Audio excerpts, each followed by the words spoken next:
Hi, welcome to Infusion Health, the podcast. I'm comedian Cris Patrick, a.k.a. Self-Proclaimed Power Man. And I'm here with my co-host and significant other, Rach. Hey, guys. Now, today we got a fun show today. We get to highlight, being an entrepreneur myself, we get to highlight an entrepreneur, somebody who owns a shop here on 50th and Xerxes in Minneapolis, shop called Vinaigrette. We got Sarah here, and she's going to tell us all about, they got olive oils, different things they can do with olive oils, different flavors and stuff like that. You got to check out the shop. So without further ado, I'm going to bring her in and we're going to talk about how she got started, and we're going to learn a lot about olive oil. Sarah, welcome to the show. Thank you. Thank you for having me. So tell us about Vinaigrette. How did you get started with this, and tell us about olive oil? Sure. Interestingly enough, we're almost 13. We're 13 years old. This Oh, okay. So we've been at this location for 13 years. My husband and I were fans of olive oil because at the time we were living in California, and a number of the wineries are now pressing olives. At also at the same time, my brother was in Spain studying in college. Liked it so much, decided to stay for a little while and worked in an olive grove. So then at that time, he was sending us some olive oil from Spain. Nice. So tell me about, okay. Put something to reserve. Okay, because I heard olive oil is good for you. It is great for you. But when you cook it and you heat it up, it kind of, the velocity, it kind of thins out, so you're losing all the nutrients. So is it good to heat it up, or is it good not to heat? Because all the cooking shows now are like, I put EVO. I'm like, yeah, but when you heat it up, so is that good? Is it bad? Okay, so there's a couple of things. First and foremost, in the United States, there are no standards for olive oil or vinegar. So you don't necessarily know exactly what it is that you're getting. Okay. So that's the one issue. So you could have other oils in there that are going to help expedite the rancidity of your oil. But as far as heating it, I equate it to carrots. Okay. So if you have a carrot and you eat it in the raw, you're going to get all the nutrients. You're going to get the best of what that carrot has to offer. Right. Then you can steam it. You're going to lose some of those nutrients, but not enough. It's still better than, not eating a carrot. Yeah. You can overcook those carrots into absolute mush, and you've really damaged the nutrients in that.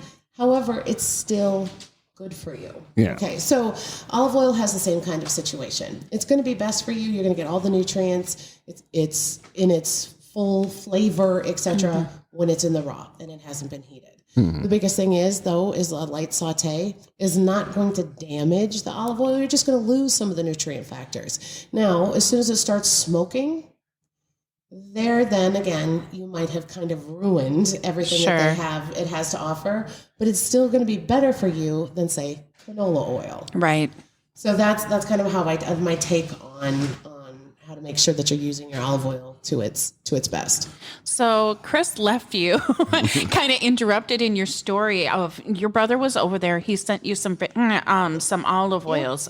Go ahead and continue your story. So, and my husband's sister married a man from Syria, and they had olive oil flowing like you would wine or chocolate at most weddings. So then to have that taste of the Syrian olive oil and realizing how different the tastes were. Sure. My mom grew up in a small town in Wisconsin. My grandfather was a superintendent of schools.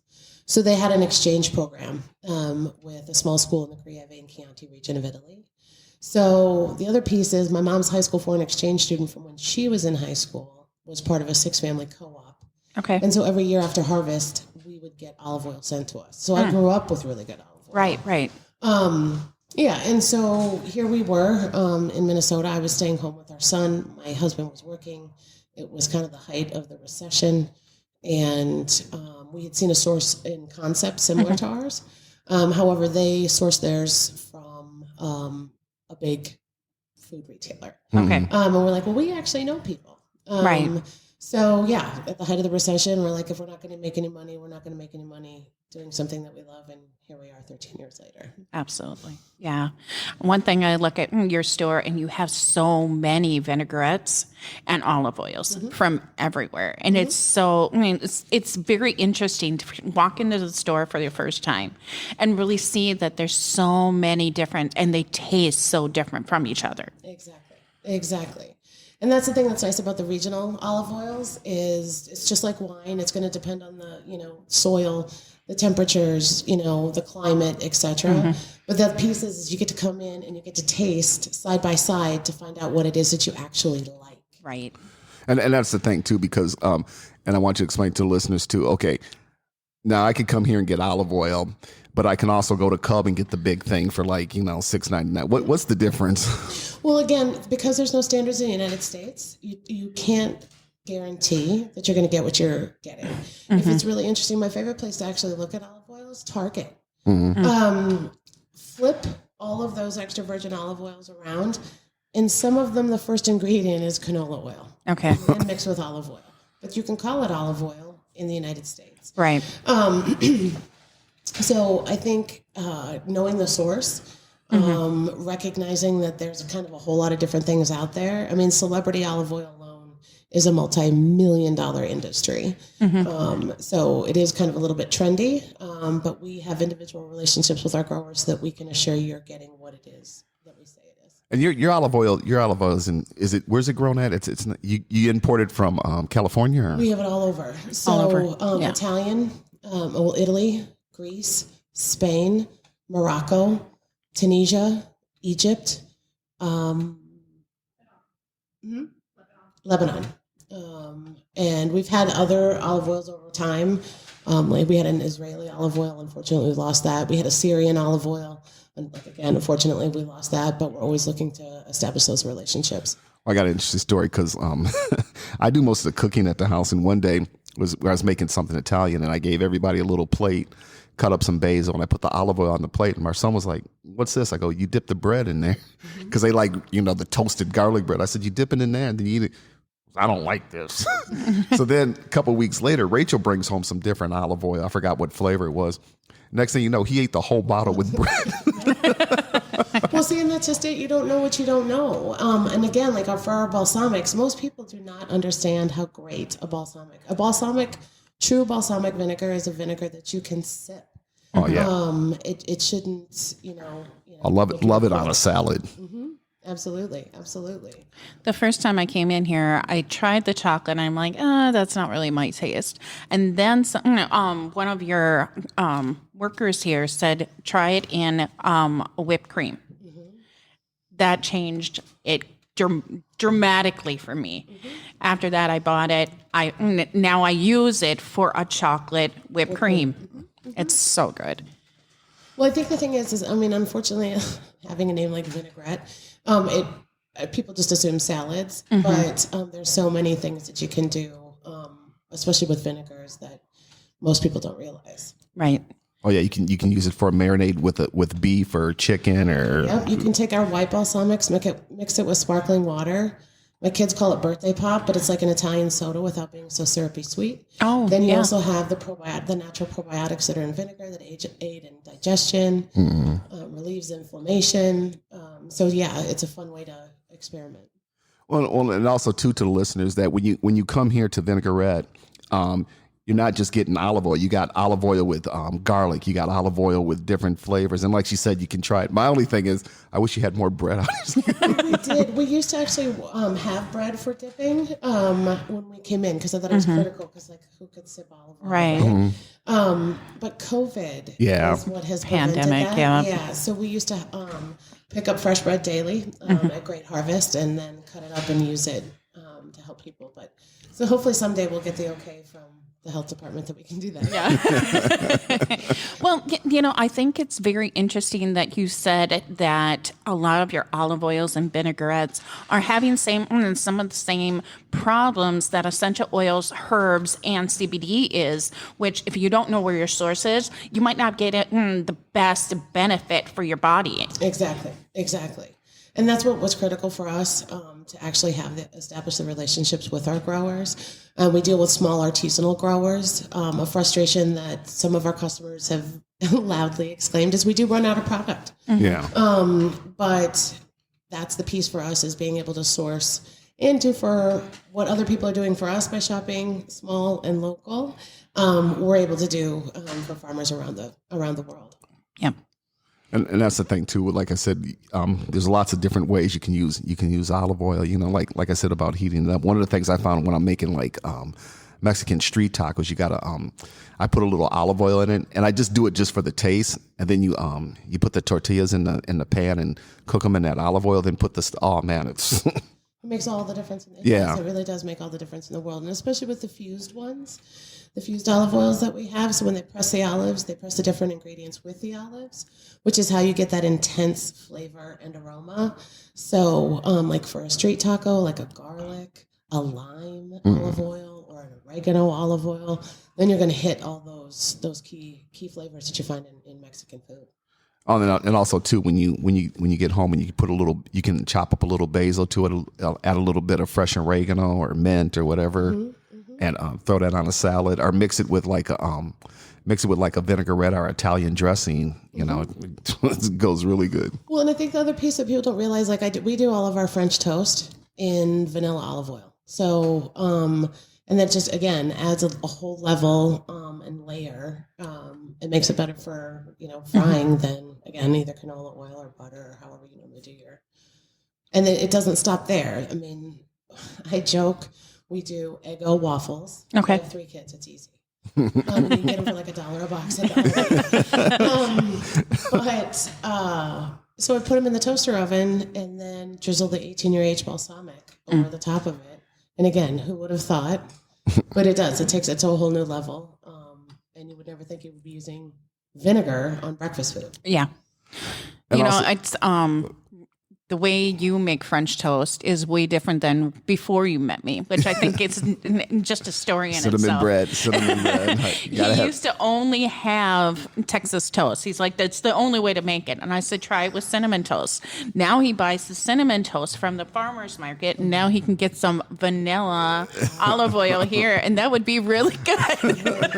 Exactly. Yeah. Exactly. And also, too, I want to say to the listeners that when you buy olive oil here, you bring the bottles back to refill it, so you're not polluting. It's not in plastic bottles. Well, so I think that's the other piece for us is being a retailer, kind of living our values. So reduce, reuse, recycle is critical for us. And instead of having like an incentive, buy 10, get 1 free. Well, if you bring your bottle back, I give you a 10% discount. So you do. You get, buy the 10th bottle, the 10th bottle's free. I know how much I pay for those bottles, and none of us would like throw $2 out the window, right? Right. So I don't want to see my bottle in a landfill. So Right.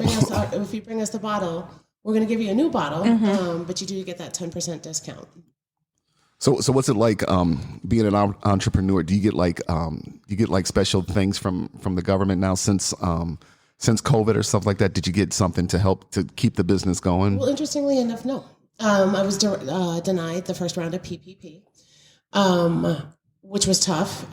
We went through a bigger bank, the bigger bank that we've been using since we opened, and they just said that they weren't going to be processing applications until with 50 or less employees, at least for a while.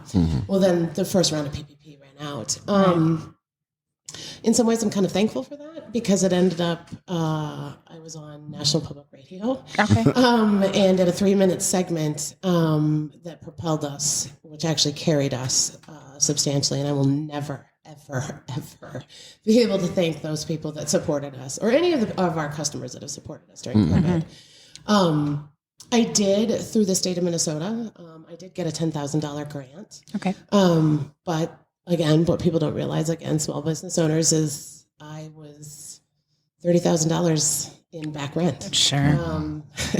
Because we had a situation where a landlord said, you know what, you work on the CAM, we'll hold off on the rent, we'll figure this out, and here we are. So yeah, I owed him that money, was able to use that money for that payback. But otherwise, that's the piece. It's hard. And especially when you're small, Yeah. Right. we're competing, for that money for those grants. So it's hard. Absolutely.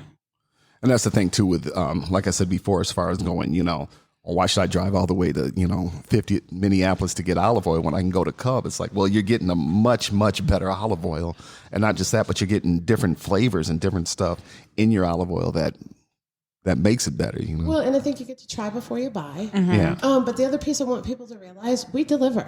If one thing that COVID taught us is that we need you, and we deliver. So if it does seem like it's kind of an impossible task, let us come out to you and deliver. And we don't have set radius. Sure. We've gone to Pryor Lake. We've gone to Ham Lake. We've gone to Woodbury, and everywhere else in between. So we are proud of our product. We are honored that you would use it. So we would like to get it into your hands in any way we can. Yeah, well, I originally heard about it through AM 950, and I heard the commercial, and we were driving around here one day, and I said, let's go to 50th and Xerxes. She goes, what's it? And Rachel's like, what's it? I said, let's go to Vinaigrette. She's like, I hear they got some good olive oil, so let's go. So we were in here. We must have been in here for like an hour. Yeah, we were in here. we were in here. I think that's the thing that people don't realize is that they're going to have an experience, especially your first time here.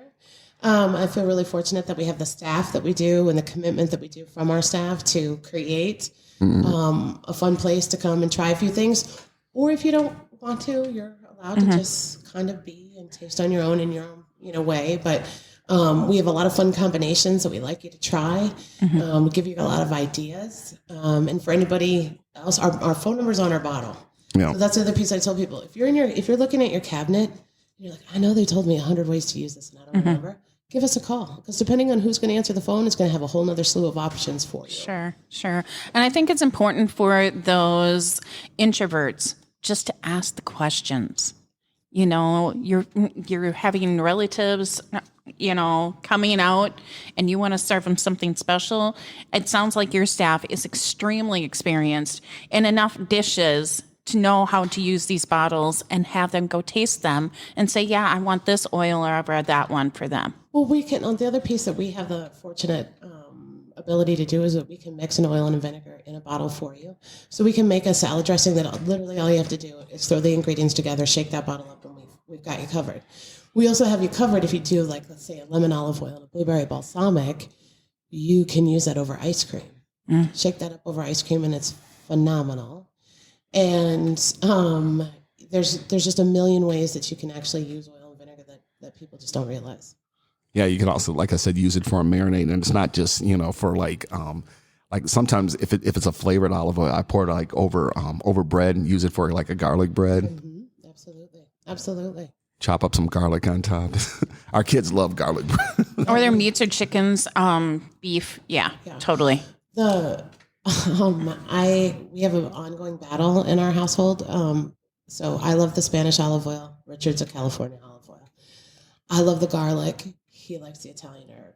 So the one thing I will have to say is a grilled cheese made with either the Italian herb or the garlic olive oil will be like nothing you've ever had. And has absolutely spoiled our kids for eternity. So that's another question I was going to ask you. The first time Cris went to the farmer's market with his natural snow cones, he got so happy when little kids would have that. What's your happiest story? Oh, we have a million of them. I actually have to say, there's a picture actually on our Facebook that we'd have to scroll back through. There was a little boy who came dressed in his jester costume, and it was his 4th birthday. And what he wanted to do was come and pick out his own bottle of vinegar in particular. A number of our white balsamics literally taste like candy. Okay. So kids love them.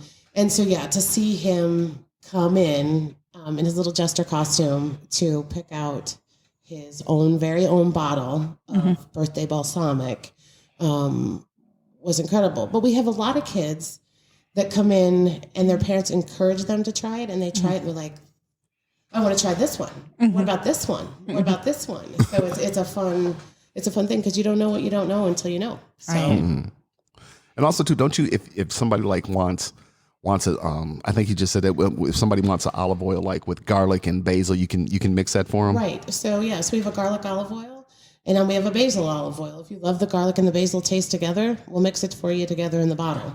If you like the basil olive oil and the strawberry balsamic, we can mix that vinegar, that vinaigrette for you right there. Yeah, I think I tried that strawberry balsamic, and I loved it, but I couldn't figure out what to put it on. I was like, would I want my chicken to shrimp? Well, see, and I think that's the thing because you get a little scared. The dark chocolate is a primary example. It seems like it should be primarily used for sweets. Yeah. But you can use it for savory just like you would. I mean, put it on a caprese salad. People aren't going to know the difference. It's cacao that's added. So it's just a hint of the chocolate, which can be used in a number of different ways. Like the strawberry balsamic, obviously great for the salad dressing. Maybe a little tough for some marinades. But make a cocktail with it. It's again, who would think to make a cocktail with vinegar, but it's phenomenal. Right. Yeah, and also too with like vegetables, mixed vegetables or like greens or something like that. Add a little olive oil on top of it, or mix it with a little olive oil, just for to bring that taste out. Well, we have, like, my kids when they were little, we had black dip, which was the 18-year-age balsamic, and then we had white dip, which could have been any one of the white balsamics, and I could get them to eat anything with black or white dip, which literally they're just dipping it in the vinegar, which again, it's so good for you, neutralizes the acids in your body, reduces inflammation, the natural probiotics, all of those kinds of things. And like I said, they would eat just about anything with that on it. Well, like when I make that, when you make the spinach, when you chop up the spinach or whatever, I forgot the green stuff you put on. I should know pesto? Yeah, pesto. I'm like, what are you doing? Pesto, yeah. Well, so so pesto, that's another easy, fun thing to do too. Like, because again, if you don't have pine nuts, you can sub it with walnuts, right? If you don't have a whole lot of basil, use the basil olive oil. Yeah. You can that'll enhance the flavor tremendously. Or use the oregano olive oil with the like fresh basil and pine nuts, and you've got an amazing variation of pesto. Well, I've been very lucky because our kids, they're not like, because I was like, vegetables, get them away. But with our kids, like when I make breakfast sandwich, I put some pesto on it and, spread it on the bread and then put everything on there. And they're like, what's this green stuff? I'm like, it's just pesto, and they eat it, But it gets them to eat spinach, I told my son a very important story yesterday because he used one of my sayings that I said to him ever since I was little. And the saying that he used is, you don't have to like it, but you have to try it. And the reason why I came up with my story on before I really had children is I was working at the Courage Center, and they had all kinds of dishes and stuff like that. And I'm like, I know what this tastes like. I know what that tastes like. But if I never try that, I might never see it again. So I'm like, okay, I might not like it, but I am going to try it. And I push that forward to my 5 children. Then Cris comes along, and he enhances their palate. So now he wants to make the more simpler things, and they can't, because every time that he asks them, what do you want me to make? Well, I want this with this and this and this. And I mean, we have the same issue. I mean, literally last night we went to dinner at my brother's house and had amazing fried chicken, interestingly enough. And he made a salad. None of my kids eat a salad. And my mom goes, well, they should have some salad. I go, I know. We have salad a lot, but it's not my salad dressing. You know what I mean? And so I'm sorry, the ranch, yes. There's a time and a place for ranch. I'm not going to lie. But my kids aren't ranch kids. They're a vinaigrette kid. Right. So it just doesn't have that same taste. Yeah, how many? I think they were 12 or 13 at the time. What do you want for dinner? Chicken Parmesan. What? But I feel really lucky in that regard, because I think so many kids get siloed into being quote unquote picky eaters. I do feel really lucky. I was an experimental. My mom was like, try it. You might like it. And I was shocked at how many things that I did find that I really, really liked. Yeah. And that's just it. Like, even for kids that are reluctant here, we have a huckleberry white balsamic. It literally tastes like a melted Jolly Rancher. For real, for real.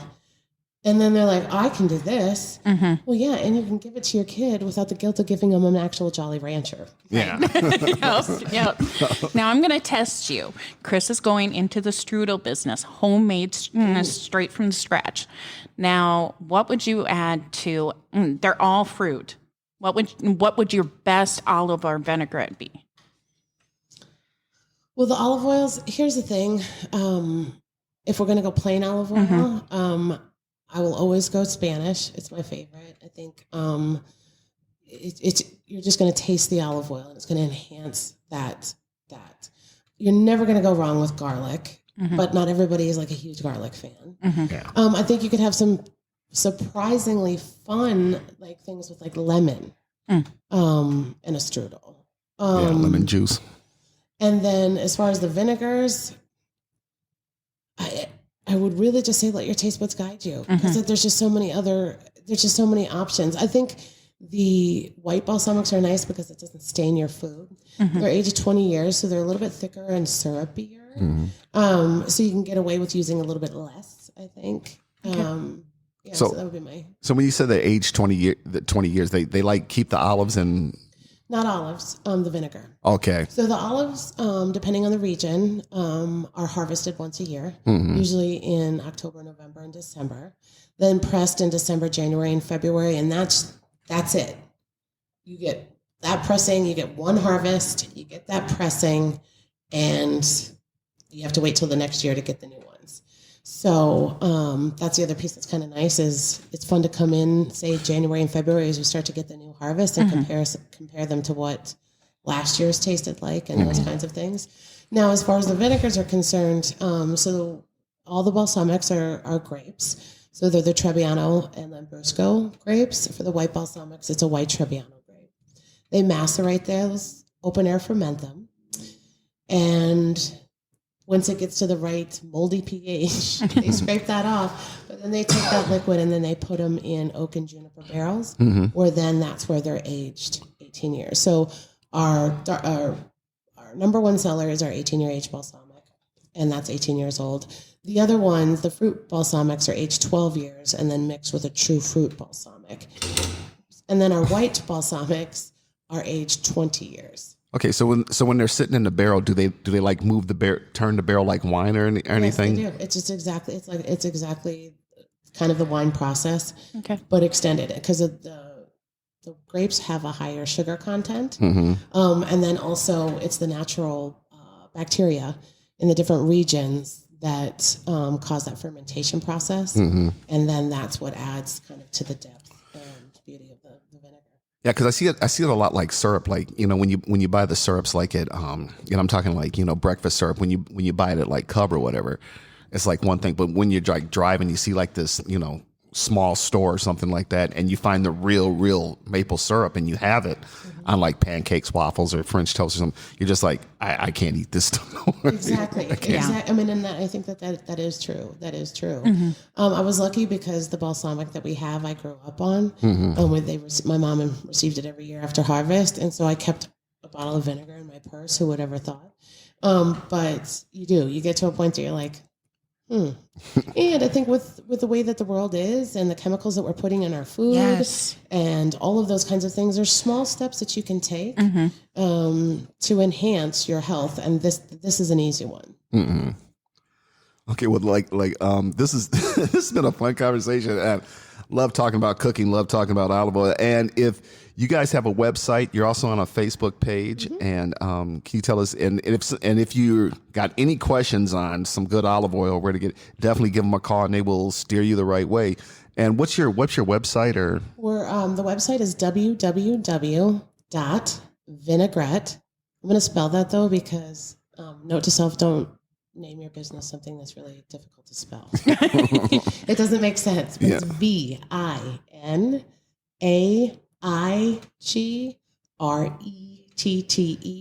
M as in Mary, N as in Nancy.com. So vinaigrettemn.com. It has our story on there. It has information about our products and then the capacity to order from there. We're on Vinaigrette, VINAIGRETTE, MN, and you'll get our Facebook page. We also have an Instagram page, and we do have a Twitter. I have to say I've been really neglectful of all of those pages.